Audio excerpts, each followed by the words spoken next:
Janganlah engkau tuntut Tuhanmu karena sebab diakhirkannya permintaanmu. Jangan engkau tuntut Tuhanmu sebab diakhirkannya ijabah doamu. Walakin tolib nafsaka bita'akhuri adabika, tetapi tuntutlah hatimu sendiri dengan akhirnya adabmu.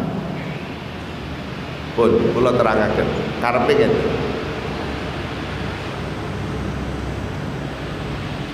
Nalikane enek menungso berdoa kepada Allah, kita sudah sehari berdoa, seminggu berdoa, sebulan berdoa, bahkan bertahun-tahun nak ndonga. Ketika apa yang kita minta ini belum dikabulkan oleh Allah, ojo nuntut. Piye to Gusti Allah iki? Apa kurang nak ndonga nang panjenengan? Niki cara adab salah. Kita minta kepada Allah niku nyuwun. Kenapa kok mboten angsal sing kaya ngoten? Satu, agar kita tidak menjadi manusia yang putus asa, agar kita tidak menjadi hamba yang putus asa sebab doa kita belum dikabulkan. Wong niku nak rumong, maaf, orang itu kalau awake dhewe ndonga nang Allah dan belum diijabah, tapi tetap meyakini bahwa Allah itu mengijabah doa kita, maka tidak ada rasa putus asa wonten manah kula panjenengan. Bab terusipun dawuh wonten 83 niku,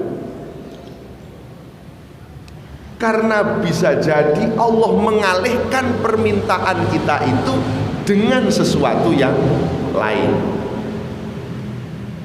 Nomor siji, bisa jadi Allah itu mengalihkan permintaan kita, terjadinya ijabah, dikabulkannya doa itu oleh Allah, diarahkan kepada sesuatu yang lain, yang dalam bahasa istilah sufi disebut ada kalanya al-ata'ain al-ikta'ainul ikta', ada kalanya al-ata' al-man'u minal ikta'. Ono kalane pemberian Allah itu memang betul-betul diwehne ning awake dhewe dalam wujud pemberian. Ono kalane doa permintaan yang kita minta itu diberikan oleh Allah dalam bentuk dihalangnya satu pemberian.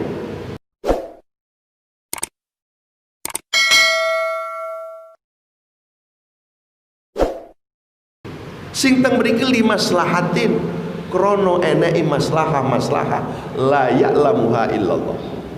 Yang nilai maslahah ini tiga ono sing weruh selain Allah Subhanahu wa ta'ala.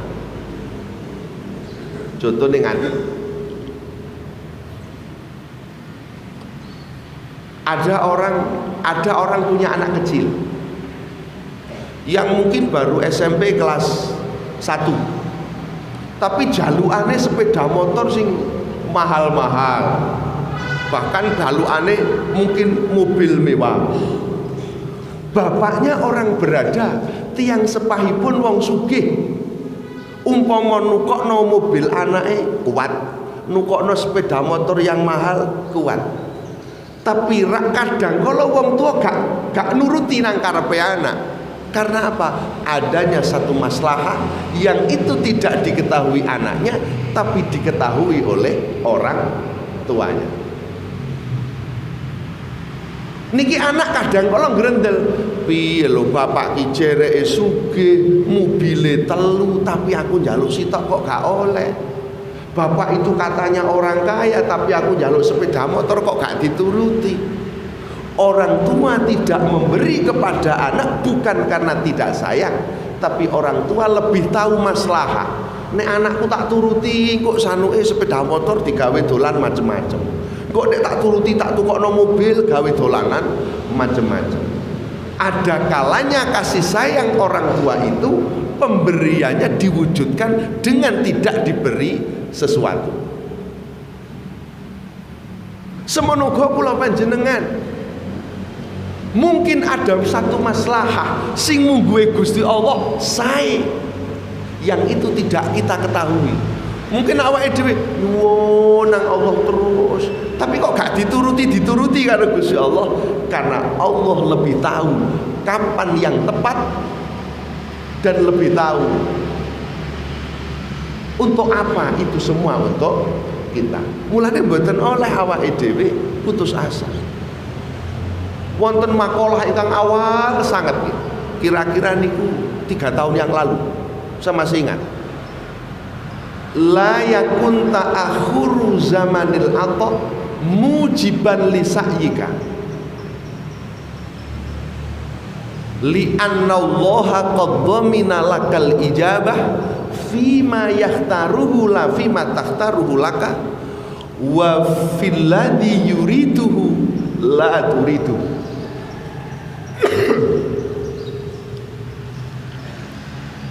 Janganlah sekali-kali terhambatnya pemberian Tuhanmu. La yakun ta'akhuru zamanil ata, ojo sampai dadi mundure zamane pemberian. Jangan sampai terhambatnya pemberian Tuhanmu kepada kamu itu menjadikan kamu berputus asa untuk selalu berdoa. Nyuwun terus nang Allah, nyuwun mawon. Kenapa? Li annallaha qad dhamina lakal ijabah fima yahtaruhu la fima takhtaruhu laka. Karena Allah itu akan menanggung semua terkabulnya doa menurut pilihan-pilihan Allah, menurut waktu yang dikehendaki Allah. Kapan tepate? Oh, berarti nek aku iki urung dikersakne dadi wong sing sugih kaya dulurku lanang. Umpama aku urung dikersakne dadi wong sugih kaya dulurku wedok, mungkin Allah memilih waktu yang tepat kapan saya harus bisa jadi orang kaya.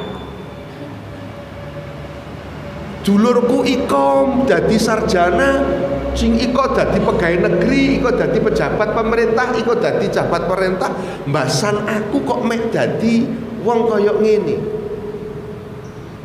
Allah lebih tahu kapan pemberian itu diberikan menurut Allah, bukan menurut awake dhewe. Li annallaha qad dhamina lakal ijabah fima yahtaruhu la fima takhtaruhu laka.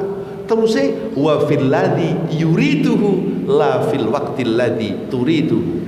Dan menurut waktu dan menurut apa yang dikehendaki Allah, tidak menurut apa yang engkau kehendaki. Ngapunten, kalau memang ada yang menikah belum punya anak, iko setahun kok wis duwe anak, iko 2 tahun duwe anak, aku iki wis 15 tahun kok durung duwe anak, umpama lho, jangan bersedih, karena Allah akan memberikan itu menurut apa yang dikehendaki Gusti Allah. Husnudzon mawon, mulai teng mriki dipun dawono aila tak tarik ngalehi wala tusik bidzanni bihi. Jangan engkau menentang keputusan Tuhanmu dan jangan engkau bersuudzon nang Allah. Piye to Gusti Allah iki? Piye to Gusti Allah? La tayasu mir rauhillah innahu la yayasu mir rauhillah illal qaumul dhalimun. Jangan engkau berputus asa dari rahmat Tuhanmu. Niki mboten oleh putus asa. Kula gadah buku naminipun Mujabud Da'awat wa Jahalatun Nas fid Du'a, karyanipun Ibnu Abi Dunya. Niki seorang ulama kemenamaan berkebangsaan Suriah. Beliau ini bermadhab Hanafi. Niki teng jero niku nyeritakaken seorang ulama besar. Asmanipun Abu Muslim Al-Khawlani. Dipun ceritakan Abu Muslim Al-Khawlani ini seorang ulama yang sangat dekat sama Allah, sufi, melarat banget piyambakipun. Kaya-kaya wong niku nek cedek sama Tuhan mestinya kan diijabah doanya. Wong cedek nang Allah, nyuwun nang Allah, orang dekat sama Allah itu mestinya doanya dikabulkan. Tapi Allah menghendaki Imam Muslim Al-Khawlani ini bukan ditakdir menjadi orang kaya, tapi orang sugih niki bahagia hidupnya. Mboten kok terus mboten sugih niku atine susah mboten. Buktine, niki buktine. Pernah satu ketika beliau itu sehabis keluar dari rumah, masuk ke dalam rumah, garwanipun niki nate mungel ngeten teng Abu Muslim Al-Khawlani. Panjenengan niku kan nggih dipun kenal kalian penguasa. Umpami jenengan niki nyuwun apa mara nggone penguasa ngoten mulih rakyat disangoni duwe ngono lho. Uripe awake dhewe nggih mboten kaya ngeten. Jadi bapaknya yang ulama yang sufi ini tadi diaturi ngoten karo garwane. Jenengan kan dekat sama penguasa, mestinya jenengan dikasih sesuatu oleh para penguasa itu. Beliau mengatakan begini, siapa perempuan yang telah membutakan hati istriku? Niki mek ngoten tok. Imam Khawlani ini mek ngoten tok. Siapa yang telah membutakan mata hati istriku? Cara oleh awake dhewe sing ngucek-ngucek bojoke mung sapa ngono lho. Wong mamangane gak ngene kok keri-keri, ngene lho ngoten. Kok moro-moro nyuwun ndak tahu-taune bojoku muni ngono kuwi ngono. Kok keri-keri anu Mas sampean niku ngoten lah cara sakniki. Sampeyan ora cedhek karo Bu Khofifah. Ngono lho, cara sakniki ngoten. Jenengan cedhek karo Pak Jokowi, mbok kono telepon kono lho. Ngono, sampean mesti dikirimi kok. Ngono, apa meneh musim Covid ngene iki, ngono. Iki cara ngono ngoten. Ini suami begitu pulang, begitu istrinya ngomong ngoten niku. Siapa yang telah membutakan mata hati istriku ini? Unine ngoten ini ndadekno sabab perempuan yang datang ke rumahnya yang telah mencuci otak istrinya ini, dia benar-benar menjadi perempuan yang buta. Dadi wong ana wong wedok sing mara nggone bojone sing kira-kira bujuk-bujuk niku lho. Mboten kira-kira malah ya. Dadi perempuan yang datang kepada dia dengan membujuk-bujuk itu, omong ngono bojomu iku kenalane kono-kono akeh. Ngoten lah. Nah, begitu Imam Khawlani ini berkata siapa yang telah membutakan mata hati istriku, tidak lama setelah itu ada perempuan yang buta. Ana wong wedok sing buta. Dan perempuan itulah yang awalnya datang ke rumah istri Imam Khawlani. Imam Khawlani, perempuan itu kemudian minta ampun karena dia berkata, loh kok ini kok gelap? Padahal lampu ublik murung, ini kok gelap? Apa ndak ada penerangan? Loh ada, loh mata saya buta. Akhirnya dia datang kepada Imam Khawlani minta ampun. Sausé nyuwun ngapura niki, akhirnya perempuan itu dimaafkan oleh Imam Khawlani, dan seketika itu juga dia bisa melihat kembali. Loh, iki orang itu kalau dekat sama Tuhan, iki gak nyuwun mawon dipun ijabah. Ndak minta, hanya mengatakan siapa perempuan yang telah membutakan mata hati istriku. Tahu-tahu ada perempuan yang buta. Nah, teng jerone kitab niku wau dipun tulis di antara perkara-perkara sing iso ndadekne terhalangnya doa. Siji,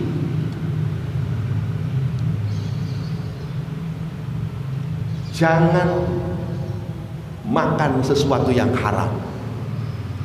Wong niku nek panganane haram, entah itu dari korupsi, entah itu dari yang lain, pokok mboten halal sing dipangan, maka doa kita sulit untuk dikabulkan.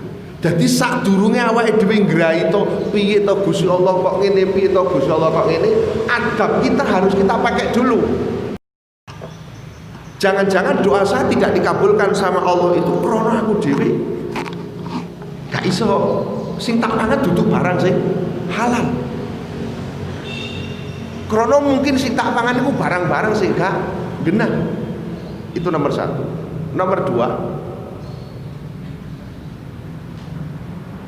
di antara sing dadekno sebab awake dhewe niku mboten dikabulkannya doa kita karena kita tergesa-gesa. Kesusu-susu ngoten lho. Dadi karepe ndoyo-ndoyo gek ndang dikabulno. Doyo-doyo gek ndang segera dikabulkan apa yang kita minta. Hari ini berdoa malamnya dikabulkan. Hari ini berdoa seminggu lagi minta dikabulkan. Ya mboten saged. Allah lebih tahu mana yang tepat menurut Allah, bukan waktu yang tepat menurut kita. Balik teng wau niku. Ada kalanya pemberian yang diberikan Allah kepada kita itu, ada kalanya memang betul-betul pemberian. Nyuwun muga-muga ndang duwe anak dikasih anak sama Allah. Nyuwun muga-muga lulus ujian dikasih lulus sama Allah. Tapi ono kalane pemberian Tuhan itu tidak wujud sebuah pemberian sebagaimana yang kita minta, tapi Allah memberikan dalam bentuk lain. Niki kados halaman niki halaman 83 baris ketiga dari atas niku, fayujibuka niki fayujibuka bi ghairi ma talabta. Kadangkala Allah mengabulkan apa yang kita minta dengan sesuatu yang selain yang kita minta. Jalu duwe diwehi gedang goreng, nyuwune gedang goreng diwehi lemper, ngono lho. Tapi Allah itu mengabulkan permintaan kita, tapi dialihkan kepada sesuatu yang lain. Lah awake dhewe mboten ero. Ngoten. Karena Allah lebih tahu atas apa yang harus dipenuhi oleh Allah Subhanahu wa taala. Ibaratnya kaya wong tua ngoten wau. Wah, anakku sik cilik durung wayahe dolanan lading. Anakku sik cilik durung wayahe dolanan sepeda motor. Anakku sik umur sakmene durung wayahe dolanan mobil. Tapi kalau anak itu sudah dewasa, saya yakin orang tua memberi, umurnya wis 20 tahun, Pak, kula nyuwun sepeda motor. Ya li, nyuwun apa? Belikan sama orang tua. Bahasan anaknya sing umur 10 tahun, Mas kok ditukokno sepeda motor, aku kok ora. Bukan karena orang tua membedakan kasih sayang, tapi orang tua memilih waktu yang tepat kapan kasih sayang itu harus disamakan. Oh, iki wayahe iki durung, wayahe iki durung lho ngoten. Dadi sing dina iki sik kira-kira dereng sugih-sugih nyuwun kok urung diwujudno, mungkin Allah tahu. Oh, iki lek dadi wong sugih kepentus. Nah, ngoten akhire gak digawe sugih-sugih, ngoten lho. Halo. Ibu-ibu ngoten ya. Dadi kayak kok sugih aku kok ora, jangan-jangan ya bisa jadi seperti itu, ngoten lho nggih. Ngoten. Iko treke kok iko duwe truk, iko duwe mobil, iko duwe ngene, lah kok pancet ngene. Jangan-jangan pemberian yang diberikan Allah itu krana delok sing kaya ngoten. Enek kalane pemberian Tuhan itu yang memang betul-betul diweni nyoto, ngoten lho. Wes, dadi kok umpama awake dhewe nyuwun nang Allah durung diwehi karo Gusti Allah, bisa jadi karena Allah lebih tahu kapan yang tepat. Ngeten. Li annahu qad dhamina lakal ijabah fima yahtaruhu la fima tahtaruhu laka. Allah itu akan menjamin semua pemberian-pemberiannya menurut apa yang dikehendaki Allah, tidak apa yang kita kehendaki. Berarti nek awake dhewe nyuwun karo Gusti Allah diparingi ngeten, muga-muga ngeten, muga-muga ngeten, ternyata Allah memberikan ndak cocok karo lek ndonga awake dhewe, karena ini yang tepat menurut Allah. Jadi ojo sampai duweni rasa suudzon nang Allah. Piye to Gusti Allah? Piye to Gusti Allah? Orang yang merasakan suudzon nang Gusti Allah menjadikan kita putus asa. Kula pun nate matur nang panjenengan, jangan pernah melawan keputusan Tuhan. Jika Anda ingin bahagia, semakin kuat kita menerima keputusan Tuhan, semakin kuat tingkat kebahagiaan yang akan kita dapatkan. Tapi semakin kuat rasa penolakan terhadap keputusan Tuhan, semakin jauh diri kita dari rasa bahagia. Nyuwun ini gak dituruti, nyuwun ini gak dituruti, umpama dan kita menolak itu semua, tidak akan pernah bahagia, Pak. Kita Gusti Allah selalu terus begitu. Orang kita selalu menolak semua yang dijanjikan Tuhan kok. Orang kita selalu menolak semua keputusan Allah. Nyuwun ngene gak dituruti, nyuwun ngene gak dituruti. Padahal Allah memberi itu cuma kita gak merasa.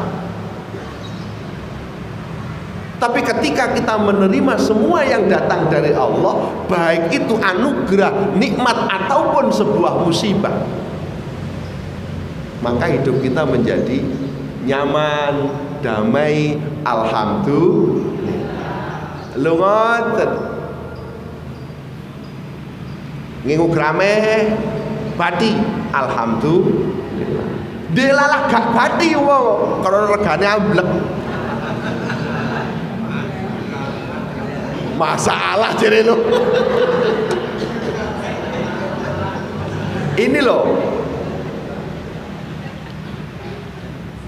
Jadi apapun yang datang dari Allah, baik itu nikmat, anugerah ataupun sebuah musibah, kita terima semuanya. Lo ngoten. Kalau kita sering grendel nang Allah, sering tidak menerima keputusan Tuhan, maka kita akan mudah terkena penyakit. Rata-rata orang berpenyakitan itu karena dipengaruhi oleh cara berpikir yang tidak sehat. Ngoten. Timbangane awake dhewe uripe gak patek penak. Terima saja apa yang sudah menjadi keputusan Tuhan, tanpa mengurangi usaha dan upaya nek awake dhewe nuju dateng rahmate Gusti Allah.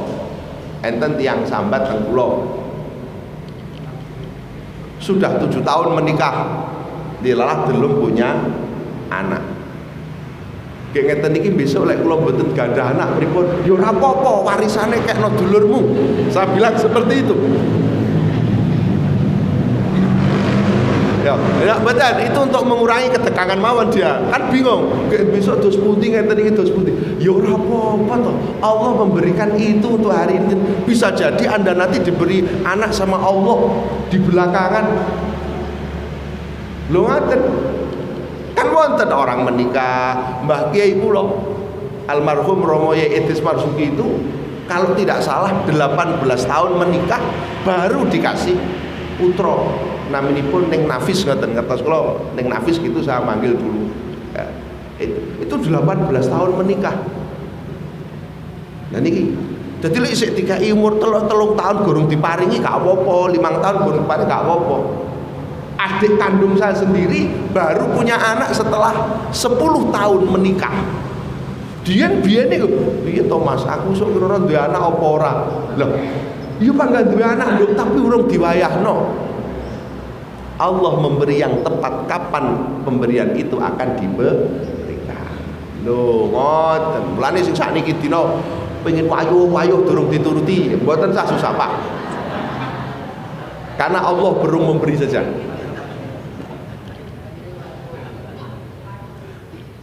Terus pundi? Ndak terima. Nggih. Niki, dados seperti itu. Jadi balik teng cerita wau. Teng jero kitab niku, satu, makan makanan sesuatu yang halal. Kedua, jangan tergesa-gesa. Rek susu mboten dipun ijabah. Orang yang dekat sama Allah itu tanpa meminta pun akan dikabulkan permintaannya. Dijauhkan dari semua mara bahaya. Enten seorang tabi'in, asmanipun gini wau Imam Muslim Al-Khawlani itu beliau pernah dibakar hidup-hidup, tapi diselamatkan oleh Allah Subhanahu wa ta'ala. Yang membakar itu namanya Aswad Al-Unsi, orang yang mengaku-ngaku jadi nabi padahal Nabiullah masih hidup. Dia hidup di Yaman. Terus Abu Muslim Al-Khawlani ini sangat ibadahnya sangat kuat di mata Allah. Di saat semua orang, padahal Aswad Al-Unsi ini kalau semua orang yang tidak mengikuti dia itu pasti disiksa. Pokoknya manut neng agamane dek ning membuat ajaran baru dan semua orang wajib ikut. Cara sakniki mungkin aliran-aliran anyar wajib ikut, kalau enggak disiksa. Walhasil beliau Imam Muslim, Abu Muslim ini bukan Imam Muslim yang meriwayatkan hadis lebih. Abu Muslim Al-Khawlani ini ditangkap kemudian ia dibakar hidup-hidup. Tapi dilalah bisa keluar dari api dalam keadaan selamat. Akhirnya diadakan negosiasi. Kowe kan memalukan nanti orang dibakar kok masih hidup. Jadi orang yang dolim ini akhirnya nego, kowe metu teko kene, kamu harus keluar dari sini. Jadi biar pengaruhi Aswad Al-Unsi ini tetap. Akhirnya dia keluar, dia ke Mekah, dia ke Madinah untuk menemui Rasulullah. Tapi nyampe di sana Rasulullah sudah wafat. Jadi Kanjeng Nabi sampun sedo, bertemu dengan Sayyidina Umar dan Sayyidina Abu Bakar. Sampai Sayyidina Umar dawuh, jenengan asmane sinten? Saya ya Khawlani, ngoten lah, Muslim Al-Khawlani. Oh, saya sudah mendengar cerita kamu bahwa kamu dibakar hidup. Ternyata ada umat Muhammad yang kehidupannya dulu yang nasibnya dulu sebagaimana yang pernah dialami oleh Nabiullah Ibrahim. Nah ini jadi luar biasa. Ulama-ulama biyen mboten nyuwun nang Allah, saking dekatnya sama Allah hanya minta kepada Allah agar diberi hidayah, diberi kekuatan, karo Gusti Allah dipun paringi kekuatan sing kados ngaten menika. Allahumma sholli ala sayyidina Muhammad wa ala ali sayyidina Muhammad. Alhamdulillahirabbil alamin. Hamdan yuwafi ni'amahu wa yukafi mazidah. Ya Rabbana lakal hamdu kama yanbaghi jalalikal karimi wa 'azimi sultanik. Allahumma shalli ala sayyidina Muhammadin fil awwalin, shalli wa sallim ala sayyidina Muhammadin fil akhirin, shalli wa sallim ala sayyidina Muhammadin fi kulli waqtin wa hin, shalli wa sallim ala sayyidina Muhammadin fil mala'il a'la ila yaumiddin. Allahumma anfa'na bima 'allamtana wa 'allimna ma yanfa'una. Allahumma anfa'na bima 'allamtana wa 'allimna ma yanfa'una. Allahumma ja'al jam'ana hadha jam'an marhuma, jam'an mardiya, jam'an mubarakah, waj'al tafarruqan maksuma. Rabbana atina fid dunya hasanah wa fil akhirati hasanah wa qina adzabannar. Sallallahu Muhammadin wa ala alihi wa sahbihi wasallam. Walhamdulillahi rabbil alamin. Rabbi fanfa'na bi barakatim hausana